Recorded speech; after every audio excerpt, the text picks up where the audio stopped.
राधे राधे मित्रों, कैसे हैं आप सब। तो एक और पौराणिक कहानी में लेकर आई हूँ महाभारत से जुड़ी हुई। दोस्तों, हम सभी के मन में ये विचार तो आता ही होगा कि आखिरकार 18 दिन चले महाभारत के युद्ध में खाना किस प्रकार तैयार किया जाता था ताकि सैनिकों के लिए कम ना पड़े और ना ही उसे फेंकना पड़े। तो जानेंगे इस कहानी के माध्यम से। उससे पहले प्लीज दोस्तों चैनल को सब्सक्राइब कर दीजिएगा, लाइक एंड शेयर कर दीजिएगा और कमेंट करके मुझे बताइएगा भी कि आपको कहानी कैसी लगी। दोस्तों, महाभारत युद्ध के दौरान करीब 70 लाख कौरव पक्ष के सैनिक थे और करीब 44 लाख पांडव पक्ष के सैनिक थे। इस महायुद्ध में दोनों पक्षों से कुल 18 अक्षौहिणी सेनाएं लड़ी थी, जिनमें 11 कौरवों के पास और 7 पांडवों के पास थी। महाभारत के अनुसार एक अक्षौहिणी में 21,870 रथ और 21,870 हाथी व 65,610 घुड़सवार एवं 1,09,350 पैदल सैनिक होते थे। दोस्तों, इस तरह देखा जाए तो 18 अक्षौहिणियों में कुल 1,14,16,374 सैनिक योद्धा थे। दोस्तों, इतने सारे सैनिकों का भोजन बनाना कोई आसान काम नहीं था, क्योंकि इस बात का अंदाजा कैसे लगता होगा कि युद्ध में कितने सैनिक वापस लौटेंगे और कितना भोजन बनाया जाए जो व्यर्थ ना हो और ना कम पड़े। हमारे सोचने पर इसका जवाब बहुत कठिन है, क्योंकि अंदाजा लगाना बहुत मुश्किल है कितने सैनिक जीवित लौटेंगे और कितने मारे जाएंगे। लेकिन दोस्तों, जिसने महाभारत युद्ध में भोजन का प्रबंध संभाला उसके लिए ये काम बहुत आसान था। इतने बड़े और कठिन दायित्व का बीड़ा उठाने वाले थे उडुपी के नरेश। वह महाभारत युद्ध के ऐसे योद्धा थे जिन्होंने युद्ध में लोगों के प्राण नहीं लिए बल्कि उन सबकी भूख मिटाई। दोस्तों, जब श्री कृष्ण शांति दूत बनकर दुर्योधन के पास गए तब उन्होंने युद्ध टालने की बहुत कोशिश की, परंतु जब दुर्योधन नहीं माना तो श्री कृष्ण ने युद्ध की घोषणा की और कहा कि महाभारत युद्ध होना अटल है। तब कौरव और पांडव दोनों ही पक्ष अन्य राजाओं को अपने पक्ष में मिलाने के लिए जुट गए।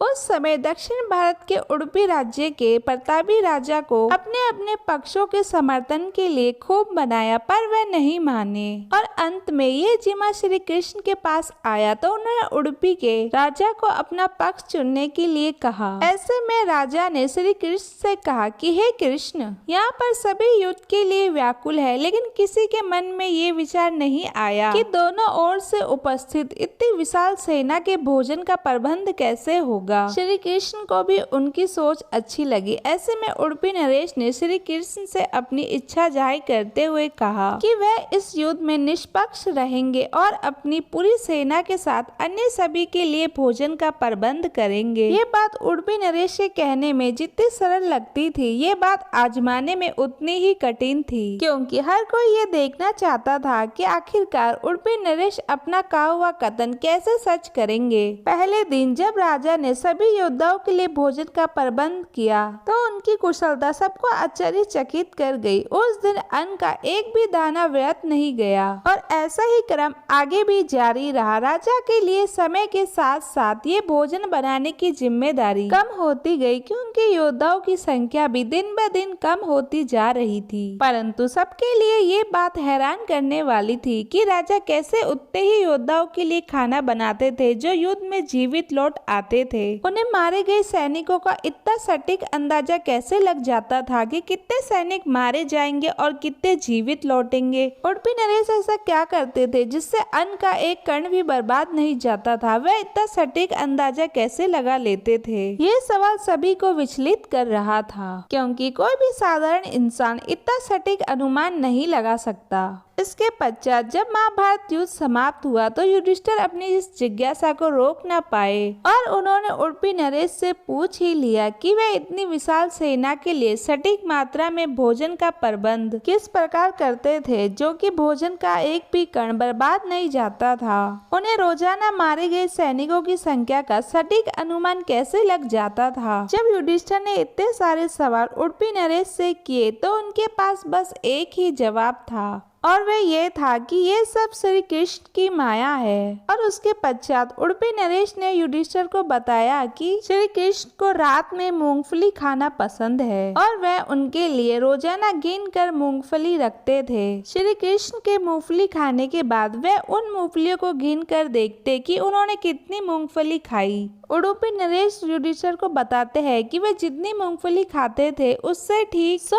गुना ज्यादा सैनिक अगले दिन युद्ध में मारे जाते थे। जैसे कि अगर वे 50 मूंगफली खाते हैं तो राजा को अंदाजा हो जाता था कि अगले दिन 50,000 योद्धा मारे जाएंगे। उसी हिसाब से उडुपी नरेश अगले दिन का भोजन तैयार करवाते थे, जिस कारण भोजन का एक भी दाना व्रत नहीं जाता था। तो दोस्तों कहानी यही समाप्त हुई। आखिरकार आपको पता चल ही गया होगा कि महाभारत युद्ध में किस प्रकार योजनाबद्ध तरीके से खाना बनाया जाता था। तो ये सब श्री कृष्ण की माया थी। तो दोस्तों कमेंट करके बताइएगा आपको कहानी कैसी लगी। चैनल को सब्सक्राइब और लाइक और शेयर कर दीजिएगा। दोस्तों मिलते हैं अगली कहानी में, जब तक के लिए राधे राधे, बाय बाय दोस्तों।